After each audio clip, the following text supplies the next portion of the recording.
उज्जैन महाकाल क्यों जाना चाहिए? क्योंकि वहां जाना सिर्फ एक यात्रा नहीं, आत्मा का अनुभव है। उज्जैन में स्थित श्री महाकालेश्वर ज्योतिर्लिंग भगवान शिव का एकमात्र ऐसा स्वरूप है जो दक्षिणमुखी है, जिसे काल, मृत्यु और भय पर विजय का प्रतीक माना जाता है। मान्यता है कि जो व्यक्ति महाकाल के दर्शन करता है, उसके जीवन से डर, नकारात्मक ऊर्जा और बाधाएं धीरे धीरे हटने लगती हैं।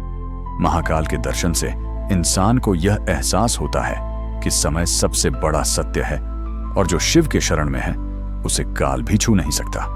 यहाँ की भस्म आरती संसार में अद्वितीय है। श्मशान की भस्म से होने वाली यह आरती हमें याद दिलाती है कि अहंकार, मोह और शरीर सब नश्वर हैं, केवल शिव ही शाश्वत हैं। उज्जैन सप्तपुरी में से एक है, जहां कहा जाता है कि एक पल का भी सच्चे मन से किया गया दर्शन जन्मों के कर्मों को हल्का कर देता है। जिनके जीवन में तनाव, भय, अस्थिरता या बार बार रुकावटें आ रही हों, उन्हें महाकाल के दर्शन अवश्य करने चाहिए।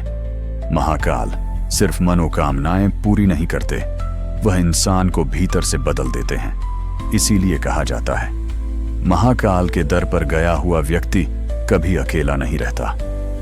क्या आपने कभी सोचा है कि लोग महाकाल के दर्शन करने के लिए हजारों किलोमीटर क्यों चल पड़ते हैं? उज्जैन के महाकाल केवल एक ज्योतिर्लिंग नहीं, बल्कि समय के स्वामी हैं, जहां जाने से इंसान को यह एहसास होता है कि जीवन की हर पीड़ा, हर डर, हर अहंकार समय के आगे छोटा है। महाकाल के दर्शन उन्हें करने चाहिए जो जीवन में बार बार टूट चुके हैं, जो डर, नकारात्मकता, असफलता या मानसिक अशांति से जूझ रहे हैं, जो आगे बढ़ना चाहते हैं लेकिन भीतर से बंधे हुए हैं।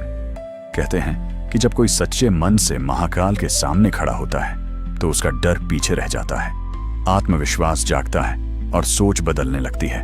क्योंकि महाकाल हमें मृत्यु का डर नहीं देते, बल्कि जीने की कला सिखाते हैं। दर्शन के बाद इंसान के भीतर एक अलग ही स्थिरता आती है। क्रोध कम होता है, धैर्य बढ़ता है और यह समझ पैदा होती है कि जो होना है स्वयं वही होगा, लेकिन डर के बिना। अब सवाल यह है, क्या आप महाकाल के बुलावे को महसूस कर पा रहे हैं? हर हर महादेव बोलो, महाकाल की जय।